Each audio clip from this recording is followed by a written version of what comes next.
and I'm going to mute all. Please unmute yourselves if you'd like to ask anything, chime in, add something. It's a pleasure. Just the mute all is really for background noise. Allow us to move along. I'm going to try and start this at 9:30 promptly, so that we don't have to rush at the end, which I felt the past few times.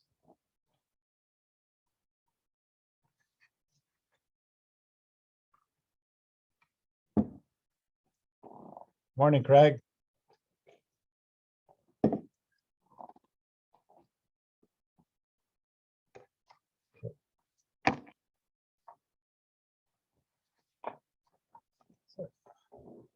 Okay, so I guess we can start.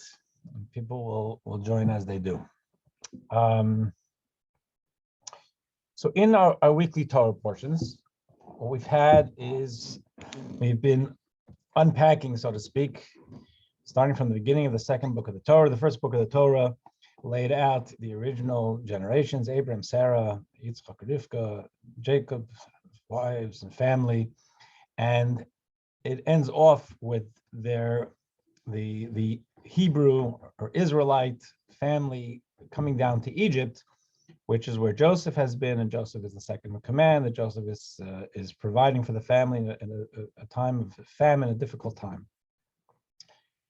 Second book of the Torah opens up almost immediately with the idea that the Egyptians turn on the Jews, that the Jews were there in Egypt originally as honored citizens, Joseph's family, even though it's clear from the Torah that even in Joseph's times, that there's a certain revulsion that the Egyptians feel for the Hebrews and monotheism, but they treated them like honored citizens. And the beginning of the second book of the Torah, it almost immediately switches gears over. They're there for several hundred years, and Pharaoh and people, it says, did not know of Joseph. They forgot the kindness Joseph had done to save the nation, save that people, that country from famine, and they say, we have to outsmart them because they're growing. They're a fifth wheel in society. They will, if there's a war, they will join our enemies. They're not loyal, and therefore they subject them to what we call slavery. But as I said, slavery was not meant. Slavery can be seen. Slavery is never a good thing, but slavery can be seen as forced unpaid labor, which is horrible and a violation of human rights. So this slavery was seen as much more as an attempt, a very calculated attempt to break and destroy a people, to destroy the Hebrew people. It was through work, but it wasn't about needing work to get done. It was about using work to dehumanize and literally sometimes to murder them, and to destroy their peoplehood. So we had the first of the first two of the Torah portions are devoted to the idea of Moses, and in the second book of the Torah, devoted to the idea of Moses being delegated by God to come to Pharaoh and demand the release of the Jewish people. And we discussed that over the past 2 weeks.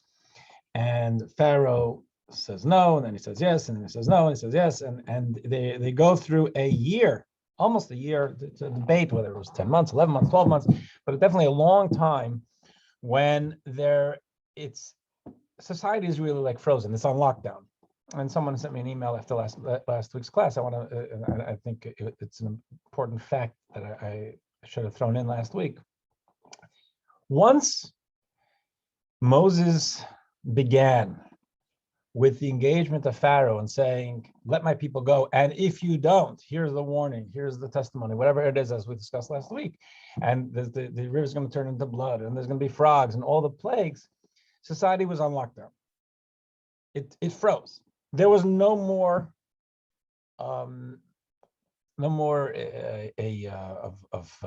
slavery, no more of Egyptian oppression. they were just frozen. There would be and we broke it down last week. With each of those would take a month. There was time of warning. There was a week of the actual plague, and then Pharaoh asking to stop it. So this was something that they were all waiting for the next shoe to drop. So the Jews weren't suffering then, and the beginning was already. This was the beginning of the end. They saw once nature, the supernatural was happening. Once the Egyptians were getting whacked, this was something that it was clear that God was in charge, and God, as we discussed, God could have taken them out in a second. This was now about a learning process, a learning curve for Pharaoh, for the Egyptians, and for the Jews themselves. And it was going to take a while because learning lessons doesn't happen on a dime. And this was about really not about freeing them, which would have been relatively easy. This was about teaching humanity, the Jewish people, and the rest of humanity about God and God's care, God's love, and God's mastery of the universe. Now, at this point in history, they're not Jews yet, which we've mentioned a few times. Jews, Jews is a name, but what Jews reflects is our peoplehood, where we have a Torah, where we have commandments, where we have divine direction in life, specific divine direction in life. And that doesn't happen until Sinai. The Jews, the Hebrews, the pre-Jews, starting from Abraham and Sarah, had already been given one mitzvah. One mitzvah was bris. But there are no other mitzvahs. There was a mitzvah that was about staying away from the loin, the sinew, the gila nosha, which I think we also mentioned, but in previous weeks. But as far as their peoplehood, something for them to do, was really just about the bris. Now, when the Jews are in Egypt and they're being dehumanized and beaten and hanging on by their fingernails to just life, they've had no opportunity, virtually no opportunity to marinate in the Hebrew tradition. Tell your grandchildren about stories of Abraham and Sarah. They're barely alive. We are told, and it's not. I don't want to. I don't want to get on a tangent. We are told that the Jews held on to several things which were helpful for them to hold on to identity. Kind of superficial things, but important things. They held on to their Hebrew names. Now, the name, you call yourself Chaim or Jeffrey. This is really it means something, but it's like the question is really who you are and how you think. But they held on to their Hebrew names. They held on to their language, and they held on to their dress, their mode of dress. So even though none of those things are theological or emotional or cognitive or intellectual, they're all relatively superficial. The way you dress, what your name is, and what language you speak in, those were all things that, even though they are relatively superficial, they were very, very helpful, important anchors for them to remember who they are and to be noticed as they are, as to maintain a distinct identity. So into this Torah portion, the one we read yesterday morning, we continue with the final of the 10 plagues, but then there's a shift. And if Torah is an instruction manual, if it's a book that's supposed to give us mitzvahs, then as commentaries ask at the very beginning of the Torah should have began in this week's Torah portion, because this is when we start to get mitzvahs. We're not even at Sinai yet, but in advance of Sinai, God gives mitzvahs. The first mitzvah is the Jewish calendar, which we're not going to talk about today. It's fascinating in its own right. They're in Egypt. They're still technically slaves. God says, here's the deal. I'm speaking to you, to the Jews today, and it's the first day of a month, and the Hebrew month is Nisan. The month of Nisan is, in our annual calendar, that's the month when we celebrate Passover. Passover is always the 15th month of Nisan. So I want to just get a little bit of the chronology straight. So they are the Jews are spoken to, and first to Moses and Aaron to tell the Jews and say, now you're about to leave. We're in the home stretch. First thing I'm telling you is a such thing as a calendar. It's a lunar calendar with a solar correction. I don't want to get into the calendar right now, but that's the first mitzvah, technically, as mitzvahs go, because we're already in the catchment area of Sinai. The first mitzvah is the mitzvah of the calendar. And then God says like this. It says, today's the first day of the month. On the 10th day of the month, I want you to prepare for a special event, a special celebration, the Passover offering. And it's going to be, we're going to have lamb, have a sheep, and I want you to take the sheep on the 10th day of the month, and I want you to all select them, designate them, tie them to your bedposts, and leave them for 4 days. And on the 14th day of the month, we're going to have a special celebration, the Passover celebration. And that night, remember the Jewish calendar begins at night. So it's like Shabbos begins Friday night, Yom Kippur starts with Kol Nidre, right? So the 14th day in the afternoon, we're going to have this special meal, prepare the special meal. And that night, which is already the 15th, is when you guys are leaving. So 2 weeks in advance, they're told that there's going to be a special, that on the 10th, they have to set aside the lamb, but in 2 weeks from now, there's going to be a special Passover celebration in which we're going to have matzah and maror and this lamb. They had 2 weeks advance notice. Now, I know we have this whole deal rushing out. They were about to have bagels. They didn't have time for it to rise, and we have matzah. That's all true, but it's a lot more complicated than that. They knew 2 weeks in advance. You're gonna have a meal. It's not Wonder Bread. It's not challah. It's matzah and maror, and there's going to be the special meal of the sheep. Now, one of the things God tells them is that make sure no one uncircumcised can eat it, will eat it. Now, why would God say that? Jews have had for hundreds of years, they've had the mitzvah of circumcision. So the Talmud tells us that one of the things that they did not manage to hold on to was the mitzvah of circumcision. So they were uncircumcised.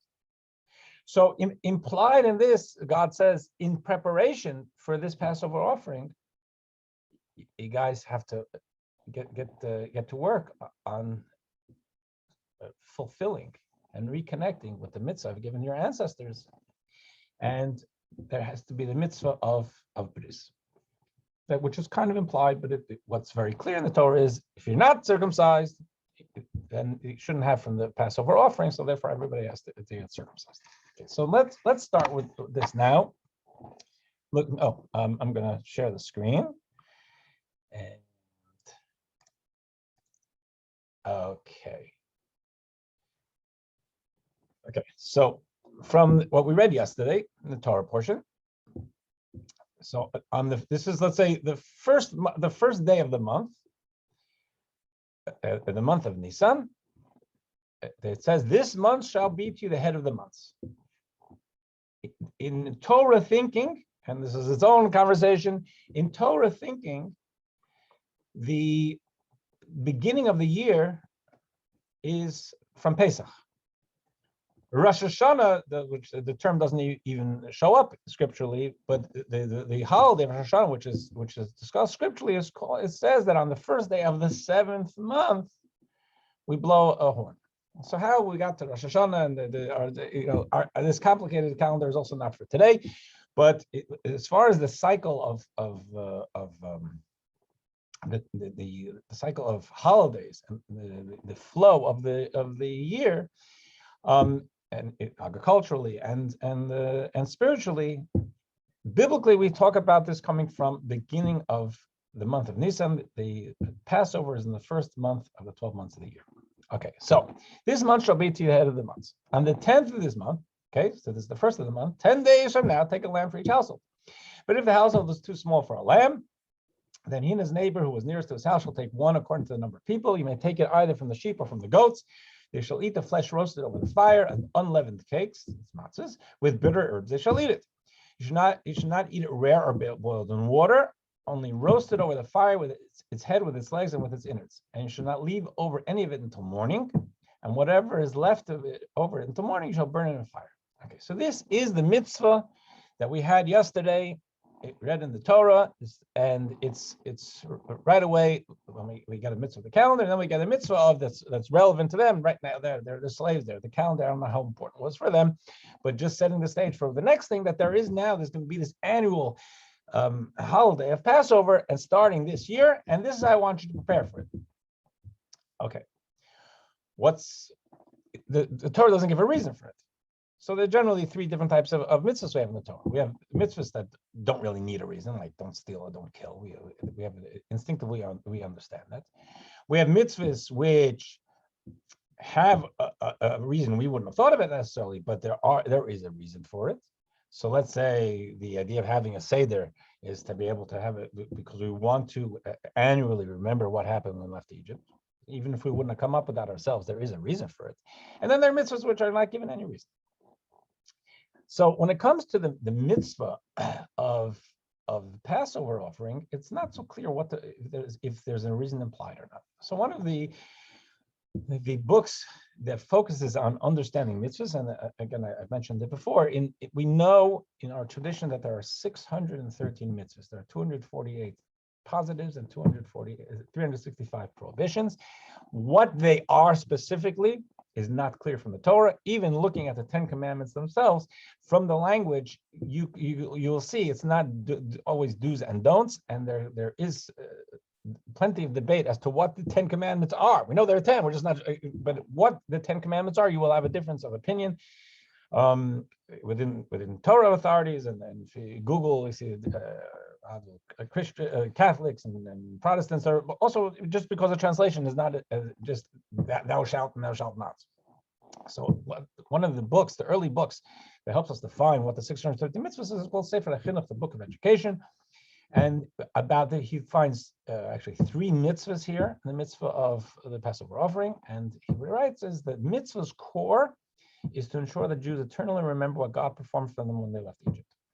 So the idea of the Passover offering was for the Jews at that day, then when they did it, in other words, as they're still in Egypt, but they're preparing to leave, and for posterity to feel the beauty of what God did for the Jewish people, taking them out of a horrible subjugation to freedom.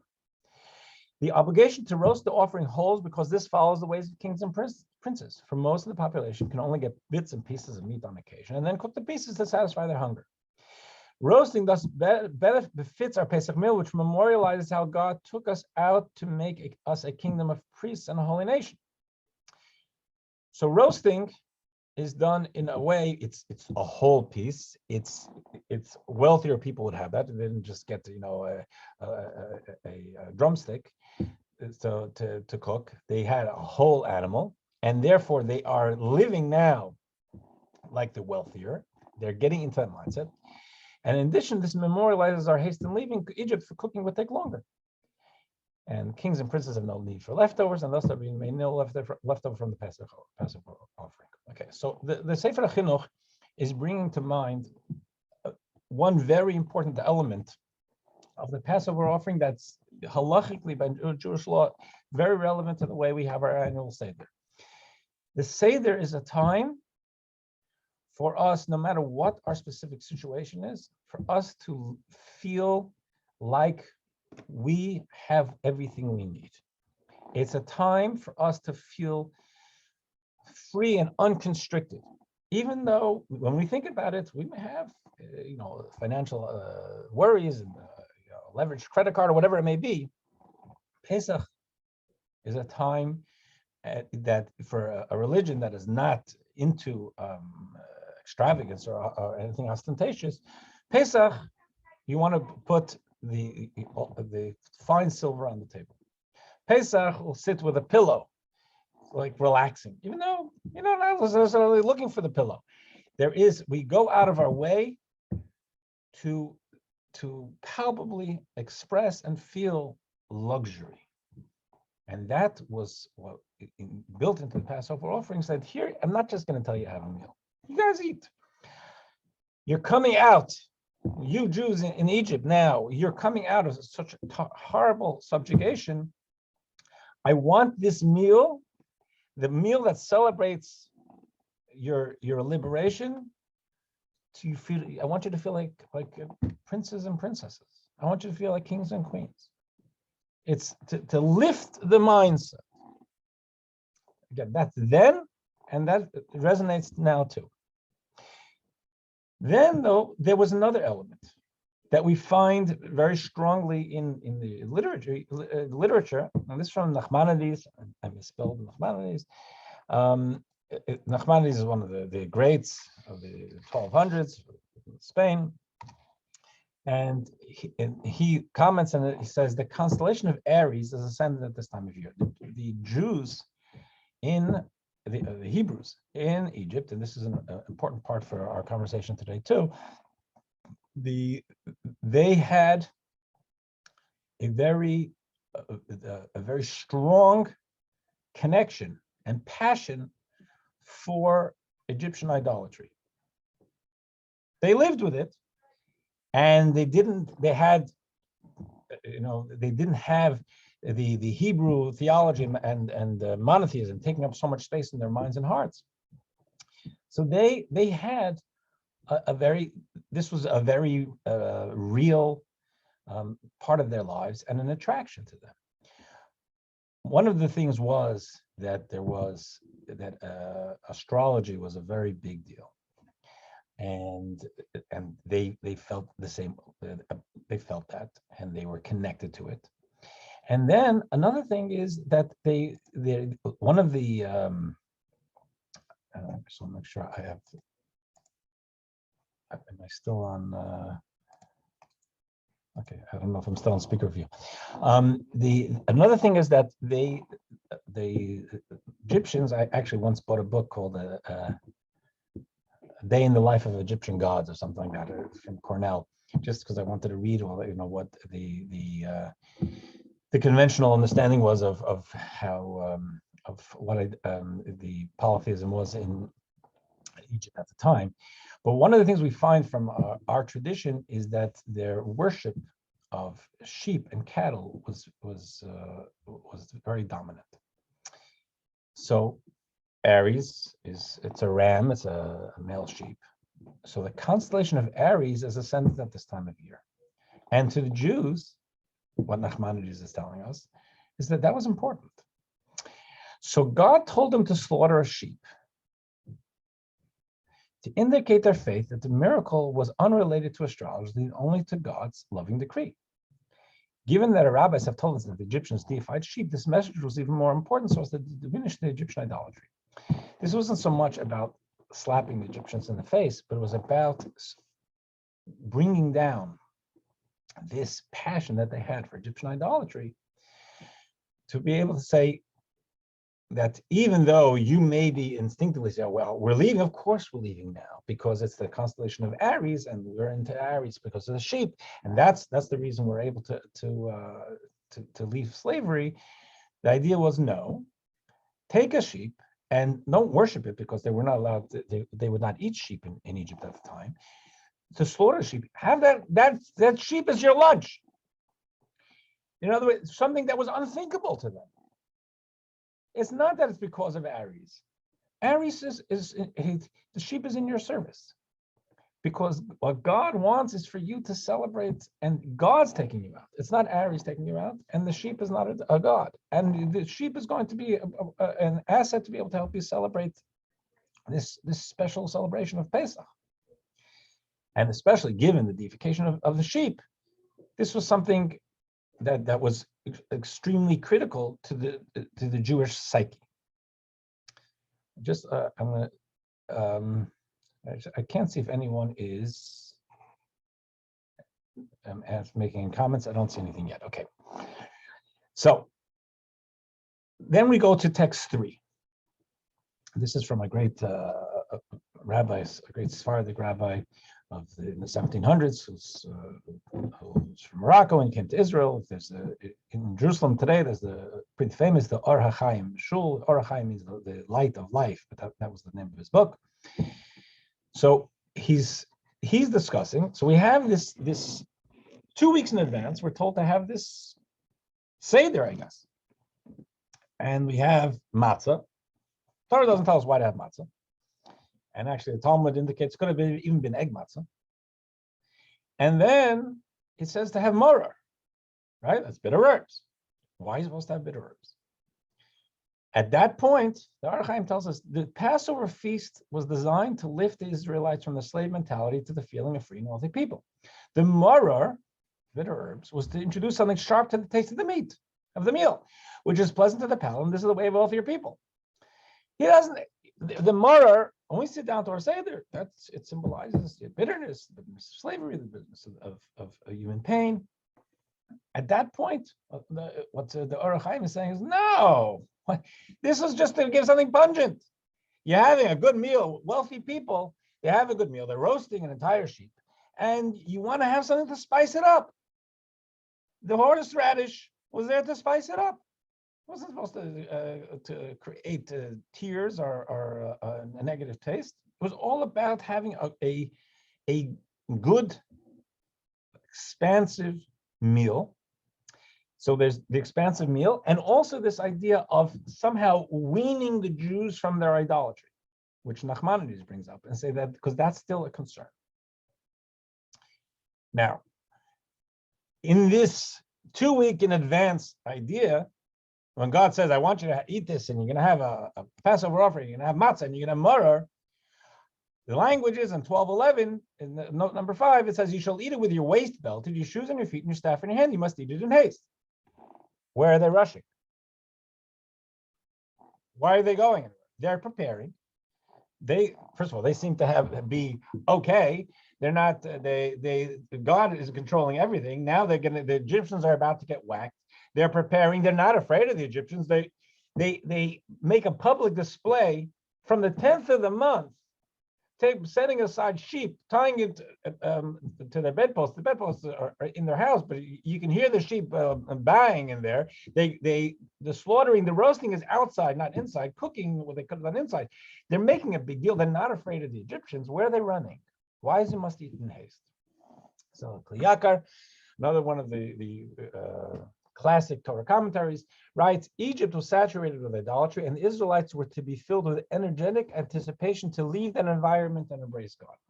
So the idea in number 5 of eat it with your waist belt, your shoes on your feet, your staff in your hand, you must eat it in haste, is not that they're rushing anywhere. It's I want you to be enthusiastic. I want you to be anticipating this. We are getting out of here. We are going to go out into the wilderness, and God is going to give us a Torah. We are going to become a people. We are going to connect with our God. It's not just about leaving the negativity and the pain, or even necessarily disengaging from the idolatry, which was not simple. But when God tells them on the first day of the month that I want you to eat this meal, ready to roll, this wasn't because they were rushing. According to what the Kli Yakar is telling us, is because he said, I want you to eat it with anticipation. I want you to be chomping at the bit to get out, because you're going towards your future. You're going to become the Jewish people. And there's a fear. Even, an old shoe is your old shoe. And change is sometimes a little bit uncomfortable. It's a new shoe. And therefore, the idea of them going out to the wilderness was not easy for them. And we're told that many Jews didn't want to go. They preferred to stay with the devil they knew. So God is exhorting them to say, I want you to be prepared. I want you to have your to get your boarding pass, to really be anticipating this. And that's what it means by eat with your waist belt, your shoes on your feet, and your staff in your hand, and eat it in haste. Another one of the great commentaries of Rabbi Sforno, an Italian rabbi, says it should be God wanted us to be totally prepared to leave Egypt, and indicating their absolute trust in the liberation, even as they were still in their place of imprisonment. Meanwhile, they were still in the gulag. They're still they're still in their Nazi barracks, and God is telling them to have this meal in the face of your tormentors. You're going to go out into the wilderness, and who's going to protect you? God. But you don't even see God. So the idea, this whole exercise took tremendous faith on their part to trust God. And it was a test of theirs. It was a test of whether they can trust God, that they could do what would have been illegal before, is to make this meal with the sheep. That they could look the Egyptians in the face and saying, we're out of here. And to look at each other and say, we're going out into the desert and we're going to be okay. We trust God. That's not so simple. And then we come to the blood on the lintel and doorpost. And then that's famous, right? It says that the blood, we're told, was put on the doorpost, and God, Pesach, they've translated Passover. Pesach means to jump over, and God was killing the firstborn of everyone, and passed over the Israelite homes with the blood from the offering on the lintel. Now, Exodus 12:7, this is clear. The Torah says you shall place the blood on the lintel and the doorpost. And Exodus 12:13 says the blood will be for you as a sign. I will see the blood and mercifully pass over you. Okay. Now, you could ask, as I think any child might ask, talking about God, does God need a sign to let you know which is a Jewish house? Did you have to put out a flag? It's God. So first of all, Rashi, primary commentary in the Torah, tells us that it was put on the inside of the home. It wasn't a sign outside the house to say, not my house, nothing to see here, jump over to my Egyptian neighbor. It was on the inside of the house. It wasn't meant as any sign for someone, to say, how many houses on this block are we going to whack? It's God. On the inside of the home, it was about the Israelites and their conscience, the Israelites and their faith, the Israelites and their connection with God. As Rashi writes, it says it should be for you as a sign. He's quoting, it's a quote from the Talmud. It's for you, the Israelites, as a sign, not for others. It was inside the house. Again, there's a debate if it was inside or the outside, but Rashi and many of the greats say it was on the inside of the home. God always sees everything, so they even need a sign for God. But was saying, I will focus on the fact that you fulfilled my mitzvah and mercifully pass over you. The blood on the inside of your home is a sign to you, Israelite family. So look what we did. Look at the guts we showed. Look at the trust we showed for God. We're in. And what we're doing now could have cost us our lives a year ago. And we have trauma. We've been living as beaten vermin for hundreds of years. It's not easy to get out of that ghetto mentality. And the idea that they were able to, that was the mitzvah, the trigger where God says, even though in your behaviors, you're really not very different than the Egyptians in many ways, but you're my people, and you're showing your trust for me. And as Rabbi Bachai, one of the greats from the 1300s, writes, the blood did not prevent the plague. Well, it's blood. It wasn't magic. The Israelites' faith in God and their absolute trust in doing God's will without any fear of Pharaoh and offering the Egyptian deity, this made them fit to be protected. It was their faith and their trust in God that protected them. The blood was a sign, a physical visible sign of the trust they showed. It wasn't magic blood. It was about a relationship with God and showing faith in God and showing a real feeling of commitment to what God wants. And to wrap up this part of it, this from another one of the great Jewish philosophers of the Middle Ages, Rabbi Yitzchak, he says, it was well accepted in Egypt that anyone who ate a sheep would be punished by the gods.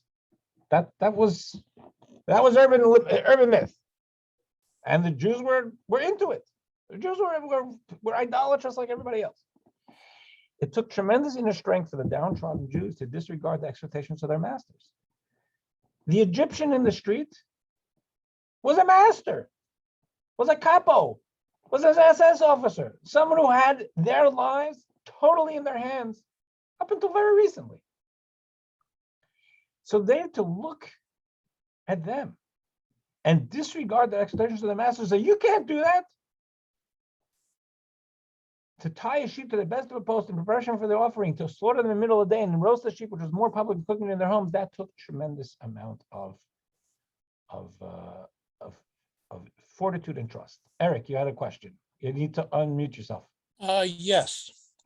One of the things that is stated repeatedly in the notes is that the people celebrating should be dressed as though they are prepared to leave immediately. Yeah. Now, why is it that we who are in America and not in Israel are not supposed to dress the same way? I've never seen that happen. It's a good question. There is nothing in Jewish law that I would see that this is something. When the Torah talks, and the scripture does say it, that some of this, what they should be doing for this meal on the 14th day of the month, right? Because they were supposed to be Erev Pesach. The 14th day of the month is a special meal, and then take that into the evening, and then during the night, which is already the 15th, they'll leave. But it says pretty clearly in yesterday's Torah reading what's for now, and says, and this is for posterity. In the posterity part, it doesn't say that we should dress like we're leaving, because we're not leaving anywhere. This was about them. First of all, we didn't even get up to the second part, but at this point, it was just about them leaving and feeling the enthusiasm at leaving Egypt, their place of slavery, and a place which was in which they were mired in idolatry, and this was difficult. That's not something you and I are going through. At the same time, I would say that in some Sephardic traditions, as far as I know, because I've never seen it, but I've heard about it, sometimes they do dress up this way.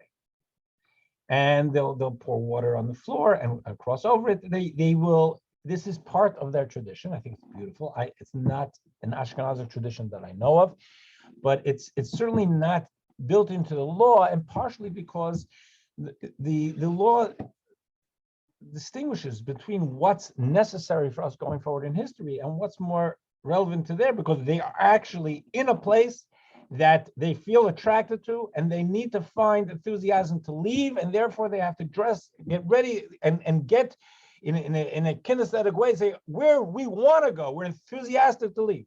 You and I, by our Seder, we're not in that situation. We could do it to remember, but it's not necessarily, it's not built into the exercise of the Seder. The exercise of the Seder now is more about remembering what happened, focusing on God's kindness and love for us through the generations, taking us out of individual Egypts and rising above our own Egypts, and trying and to live a little bit more, sit there a little bit more luxuriously than we usually do. Now, I'm going to take this to a different place, and this is something first of all, there's two things. First of all, we only spoke about one thing now, that there was a predetermined, pre-organized menu 2 weeks in advance, sit down and matzah, maror, and this. How did we get to the whole deal of the Jews being rushed out, and so the bagels couldn't rise.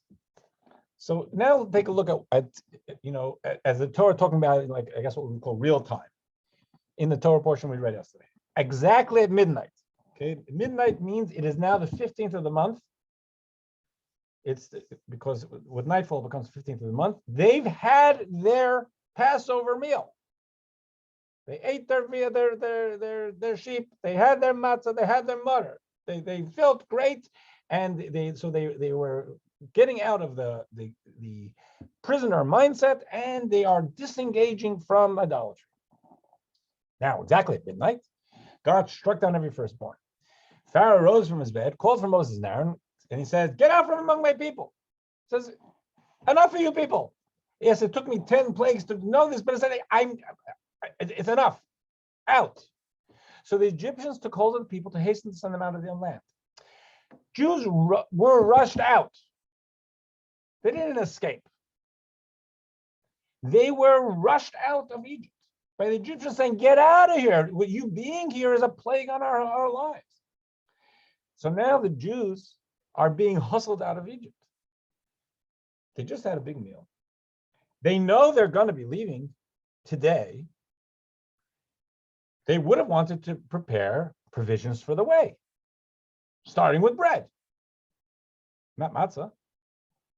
So they picked up their dough when it was not yet leavened, but now they don't have a chance for it to rise because the Egyptians are rushing them out.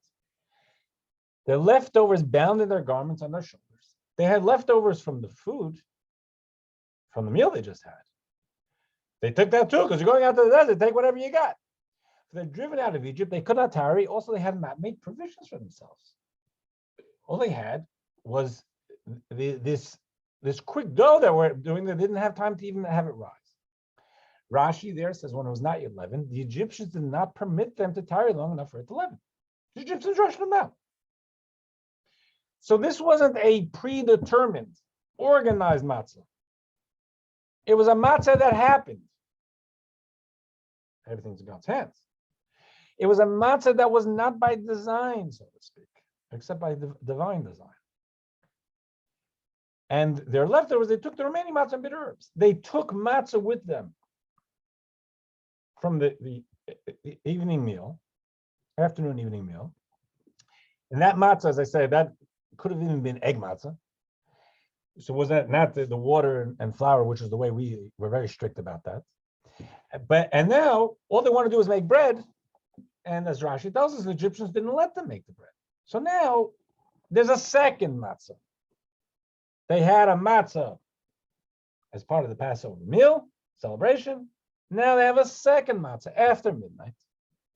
And that is by divine happenstance. It ends up being matzah.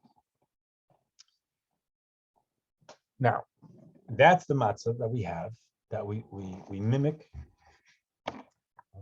every year, and I'm not going to get into the details of that. I thought about it, but it would take more of it's a little more technical. So there's a second matzah. There's a matzah before midnight and a matzah after midnight. The matzah before midnight is one that we did by design. The matzah after midnight was God wanted us to have it, but it was the Egyptians hurried us out, and this is something that it happened to be matzah because this was destiny for us to have matzah on the way out too. Now, I want to look here for an exercise to look a little bit more deeper at what we're talking about now with the Jewish struggle with disengaging from idolatry and disengaging from the Egyptian culture. And I want to look at a Rashi. I've mentioned before, just I wanted to bring you so we can have a shared look at this. Rashi is Rabbi Shlomo Yitzchaki. He's a 10th century. He was born in 1040, passed away beginning very shortly after the 1100s, the 12th century. He was a wine merchant, a great rabbi. And as I've mentioned probably several times, he is he is a primary commentary on the Torah. And there, it's when I grew up, I don't remember. I remember thinking that that you really couldn't find an edition of the Torah without Rashi. It was Chumash and Rashi, Scripture and Rashi were really inseparable. Today you have it also because there's so much more Jewish printing. Now Rashi, he says about himself that his job is to make the narrative flow. And he writes, it's for the 5-year-old. So 5-year-old, the Mishnah tells us, the Talmud tells us that a child starts studying scripture at 5. He says, I'm designing this for the 5-year-old, which may sound simple, and it is simple at some level, but it's very, very deep. And the Rashi is its own study, because he's so careful about every word, and he's so voluminous in what he wrote. If he doesn't comment on something, which seems to need a comment, so what's Rashi thinking? Why doesn't he? Actually, there's a book. I don't know it. I think it was someone that wrote in English. Like, what's Rashi thinking? It's when he says something, it's just to get into his mind why he's very careful with every word. If he does say, he doesn't say, where is it going? So one of the things that the Rebbe, after the Rebbe was a student of a Torah master and had tremendous respect for Rashi. And after the Rebbe's mother passed away in 1965, every time the Rebbe spoke on Shabbos, he would delve into a Rashi, and to show some of the genius and insights from Rashi. I guess it was in memory of his mother. So I want to look at Rashi through the Rebbe's eyes. That helps us understand a little bit more about this idea of the idolatry and the disengagement from idolatry and what the Jews were going through. As a backdrop to that, I want to go to the Ezekiel. The book of Ezekiel has, in several chapters, words about the Jewish journey in Egypt and the difficulty. So in chapter 20, he says, on that day, Ezekiel speaking for God here, I lifted up my hand to them to bring them out of the land of Egypt, to a land I had sought out for them. On that day, I mean Pesach, the first Pesach, I lifted up my hand to bring them. Oh, actually, I added it twice. Okay, but they would not consent to hearken to me. They, the Jews, would not hearken to me. And I said to pour out my wrath. Let's get rid of this. And I said to pour out my wrath over them. So God says, you guys don't ever listen to me. I'm come to help you, and you're still totally engaged in idolatry. So part of me says, God's saying, part of me says, they deserve no more than the Egyptians in the midst of the land of Egypt. But I wrought for the sake of my name, so that it should not be desecrated before the eyes of the nations, to bring them out of the land of Egypt.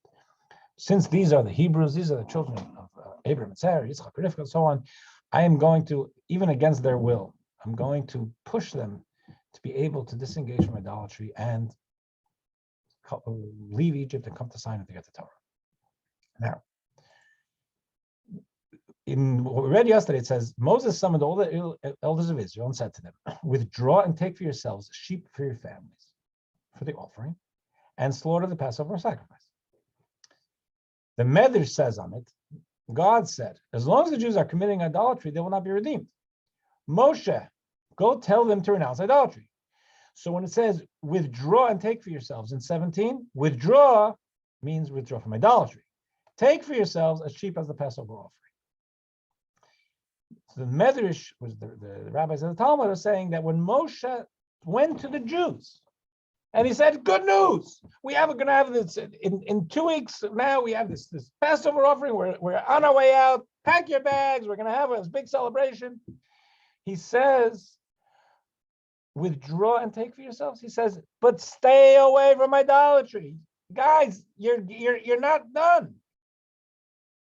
We need a minimum of monotheistic behavior. Stop with the idolatry and make space for monotheism. So that's the attitude.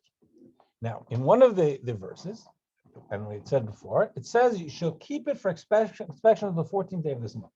It says Moshe tells them on the first day of the month that on the 10th day of the month they should select a sheep, tie it to the bedpost, and keep it for inspection. We got to make sure that it's totally blemish free. 4 days. Rashi explains, the animal requires inspection for a blemish 4 days before slaughter. Now, in Jewish law going forward, anytime there was an animal that was brought for an offering, it had to be inspected. You didn't have to do it 4 days. This 4 days was a very specific to this story. Now, why was it that the designated animal to be taken 4 days before slaughter? Something not required in the Passover offering of later generations. So Rashi tells us, Rab Matya, the son of Charash, used to say. Rab Matya, the son of Charash, is one of the rabbis of the Mishnah. And Rashi doesn't usually quote rabbis. The 5-year-old doesn't care who said it. So he just gives you the answer. Here he says, Rab Matya, the son of Charash, used to say. It's not only he said. This was like a mantra of his. What would he say? God says, the time for the fulfillment of the oath that I swore to Abraham has arrived. Second.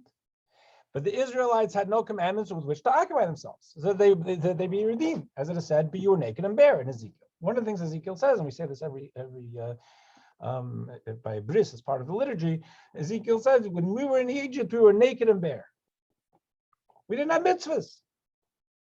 In a way, we had one part of us was still engaged in shmutz, in the idolatry, and part of us had no mitzvahs. So what Masi ben Charash is saying is the Jews, the time has come for them to be redeemed, but they're naked and bare, except for the fact that they're children of Abraham and Sarah. What do we have? So he gave them 2 mitzvahs: the blood of Passover and the blood of circumcision. The blood of the Passover offering, the meal, and the blood of the circumcision. They had to have a bris. So they had a bris that night. I told you they had to have a bris in order to eat. They eat from the Passover offering. They circumcise themselves on that night, as it is said, downtrodden with your bloods. Because there in Ezekiel it says that there, that night, you had bloods. In plural. What's Ezekiel talking about? Bloods. So the Talmud says he was talking about the blood of the Passover offering and the blood of circumcision. And those bloods equip them, so to speak, to be able to be redeemed.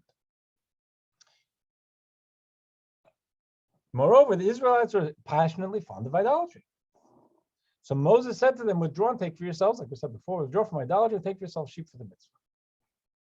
So the Rebbe asked a few questions. And one of them is, why does he have to bring Matzah and Choresh's name? But he said the main thing is, look at this Rashi. Rashi asks a question. Why was it that the designated animals to be taken 4 days before slaughter, something not required in the Passover sacrifice of later generations? And he doesn't answer the question. I gave you the whole Rashi. The Rashi comes and tells us that there's this thing about bloods and the Jews have to disengage from idolatry and they got to circumcise themselves. But he didn't answer the question. Why 4 days? So to answer it, the Rebbe first called attention, look at 21, that why to another question, why if the Jews are naked without mitzvahs, give them a mitzvah. Why do we need 2 mitzvahs? The Passover offering and the bris. Why the need to give the Israelites 2 mitzvahs? So the Rebbe notes, we each have 2 poles in our relationships with God. And to quote the Psalms, it says, we desist from evil and we do good. I got to do good things. I have to fill my life with good things. I have positive mitzvahs, 248 positive mitzvahs. But I need to be clean also. It's not only me doing good things. It's about me keeping a clean life and not doing things I shouldn't be doing. The Psalm, the verse in Psalm, I just didn't put it here. It says, Sur meirava aseh tov, desist from evil and do good. They're both important. Doing a good thing, heaping it on top of a personality that I did something really nasty 10 minutes ago, it's still a good thing, but that's no good. I need to take care of both levels of my relationship, my behaviors. Discipline myself not to do something that pollutes myself, my relationship with God, my relationship with others, and then do things that add to it, that strengthen the relationship. This is from evil and do good. The mitzvah bris was meant to positively forge a covenant with God. What's a bris? It's a covenant. Now they're redoing the covenant. They're leaving Egypt. They're going to Sinai. God, it's the intimacy of the relationship is there. It's just a perfect time for a bris. And it's the only mitzvah they've had all these years anyway. They just didn't do it. They didn't have Sinai yet. So they have in their tradition the mitzvah that they didn't do. The one mitzvah they had was bris. Have the bris. Do something positive. Connect with God. But that needed a preface. To unburden ourselves of the deep attraction to idolatry. And that came through the blood of the Passover offering. If a person is in the middle of having an affair, God forbid, and being disloyal to a spouse, to go bring roses to the spouse is a good thing, but first you got to drop what you're doing. It's almost insulting. So we had to unshackle from the idolatry and make space for the bris. We needed two mitzvahs. One to clear the space for God, and one to forge a relationship with God. Now, that blood, the blood of the circumcision, the blood of the offering, we literally gave our blood, and the circumcision is not painless, and the idea of bringing the sheep was not painless psychologically, emotionally. It was very difficult for them. They were giving of their blood. The blood on the lintel showed it symbolized their self-sacrifice. They'd given not physically blood, except for with the circumcision, but with the Passover offering, they were giving of their blood, their soul blood, their psycho-spiritual blood. How could they go and push back against the Egyptians? They'd grown up in 200 years thinking of themselves as vermin, and the Egyptians controlled everything. And now they're going to go trust in a God who they couldn't see. They're going to go out to the wilderness, and who's going to protect them? Doing that, those bloods were very, very critical psychologically for the Jews. But why the 4 days? So the Rebbe pointed out that one of Rashi's principles of his commentary is that he's talking to a 5-year-old, but it's a really smart 5-year-old. That the child remembers what they studied last week and 2 weeks ago and 3 weeks ago. So sometimes when Rashi doesn't say something, it's because he says, "So why would I say something? I said this already." So the Rebbe pointed to something we read back in October. It's a story of the Akedah, when God has told Abraham, "I want you to take your son Isaac and bring him as an offering." Very famous, difficult vignette. So Genesis 22:4, in note 22, it says, "It came to pass after these things that God tested Abraham. He said to him, Abraham, he said, here I am. He said, please take your son, your only one, whom you love, yet Isaac. Take Isaac." So we don't know when he came to. It was in the afternoon, the evening. Abraham has this vision. And it says, you're not going to travel at night, but what I want you to do is go and take your son to the place I will show you, and you're going to bring him as an offering. So the scripture says, Abraham arose early in the morning. Right? He didn't even have a long breakfast. Early in the morning, he took Isaac, and they went, some lads, and they went off to bring him as an offering. He saddled his donkey. On the 3rd day, Abraham lifted up his eyes and saw the place from afar. So on the 3rd day of travel, now he sees Mount Moriah, the place that they're going to bring the offering.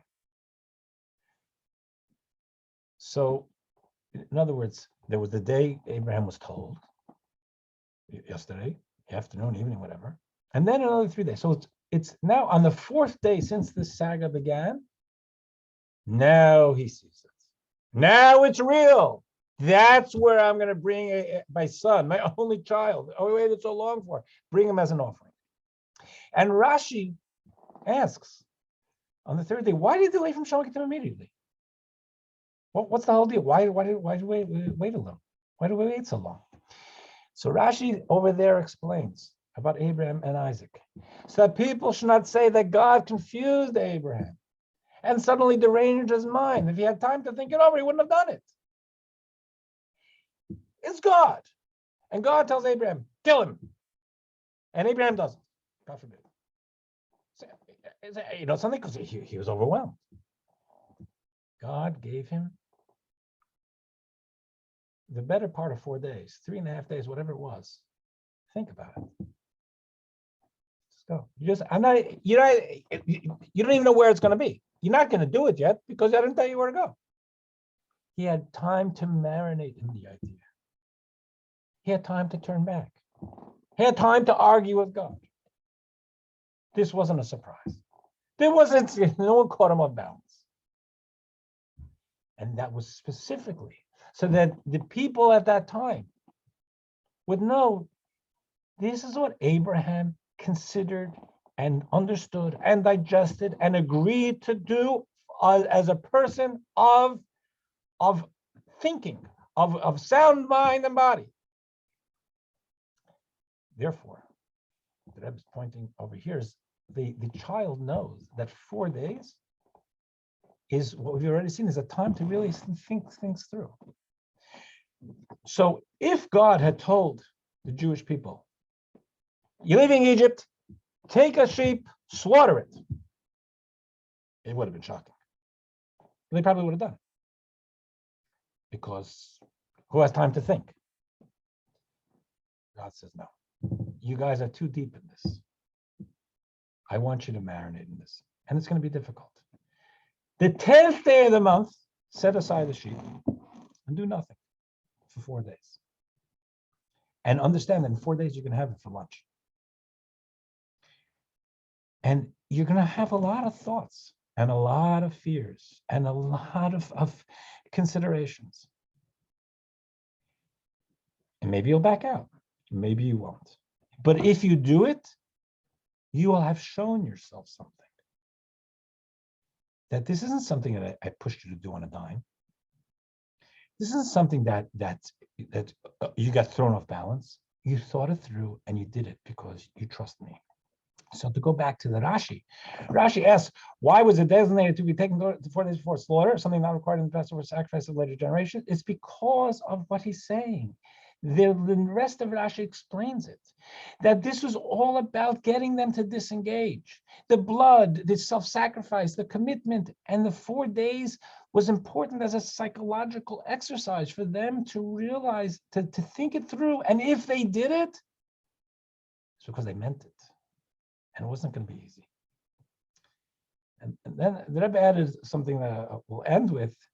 So why does Rabbi the Rashi bring up this Rabbi Mati ben Charash? Mati ben Charash is not a name that comes up much in the Mishnah. He's not one of the famous rabbis. He's buried in Israel, and he's one of the rabbis in the Mishnah. He's far from the best known. Who was he? Talmud tells us, follow Rabbi Akiva to his yeshiva in Bnei Brak, Israel. Rabbi Akiva is very well known, and Rabbi Matya to his yeshiva in Rome. Rabbi Matya was shortly after the Roman destruction of the temples when he lived, a time when the Romans were decimating the Jewish people. They took off shiploads of Jewish captives to Rome. They were destroying Israel. They destroyed the temple. They destroyed the Commonwealth. The recovery from that would take 2,000 years, or just under. But he was in Rome. And we're told in 25, Rabbi Matya's yeshiva in Rome was the largest and greatest of its era. He built up a huge yeshiva in Rome, in the midst of the oppression.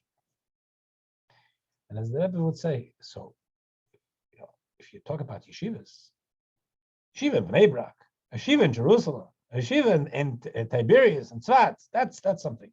In Rome, the biggest and greatest of its time. But Matya, it says the language was he used to say.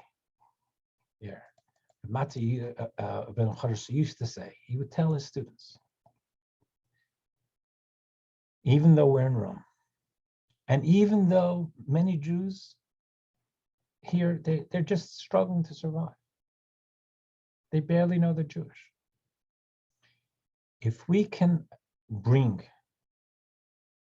just some sense of Jewish identity, for them to disconnect from the culture that they've been thrown into. Or we can give them something where they can strengthen their covenant with God, their bris with God. That's worth everything, even here in Rome. Because here in Rome, what he says, I used to say, see, even though it's Rome, if we persevere, we can have the greatest yeshiva in the world. We can be a force, and it just takes one at a time, and not to be dissuaded or dismayed by the idea that we're in Rome and we're beaten and we're in exile and we're the nations of the world don't respect us. It's one person at a time, one person's covenant, one person's disengagement from the mishigas of the world, to be able to come closer to God, like they did in Egypt, like they did in Rome, and like Rashi is telling the 5-year-old, anywhere in history, to be able to always remember that. Mati used to say, it was a constant thing. Don't worry about, don't be dismayed by being in Rome. Just focus on keeping the connection. So I'll stop the share there. It's there any questions? I'll take them. Mendy, I have 2 questions. Tell him. Is that Helen? Yeah. Hi. Hey. Good morning. 2 questions. Like you said, when we went to school, we learned Chumash and Rashi. Why was Rashi's alphabet different? I'm sorry, I missed what you said. Say it again. You mentioned when you and I were in yeshiva that we learned Rashi with Chumash, but why was the alphabet of Rashi different? Because I remember struggling with trying to read it. It's a good question. I don't think anyone really knows why. That has the Rashi typeface was, until recently, unless the last 20 years, kept, but it's being gone away from, because it's, I guess, because educators say, why confuse the kids? Just make it easier typeface. Good question. My next question, I was a little confused. So the males were circumcised the night before leaving Egypt? It's there's a debate. It was the night before, or the 10th, yeah, within that week, yeah. And they were physically able to just pick up and go? As an added adult? to the list of miracles. Okay. I wish I could talk to you in person. You can. It's another miracle. But and there may be other questions. I just wanted to throw in just to make sure that everybody will hear. Next week, our son Ari and his wife Sarah welcomed the baby boy. Oh, mazel tov. Mazel tov. So the bris is in LA on Wednesday morning. I probably am going to be in LA over Shabbos. So I'm not sure exactly about this Sunday. I have to see what my setup is over there. If I have access to a computer and everything else I need. So I'm not sure about it. I will send an email just to let you know, but I would try to make it happen. It'll be 6:30 my time. But Enjoy yourself, Mendy. Don't Yes. you Don't hold deserve a back. day off. that's Yeah. good. All right. I wish we could all be there. Mazel tov. It should be with Nachas. Amen, amen, amen. All of us. Safe travels, Mendy. Thank you. Be well. Bye-bye. Be well. Stop.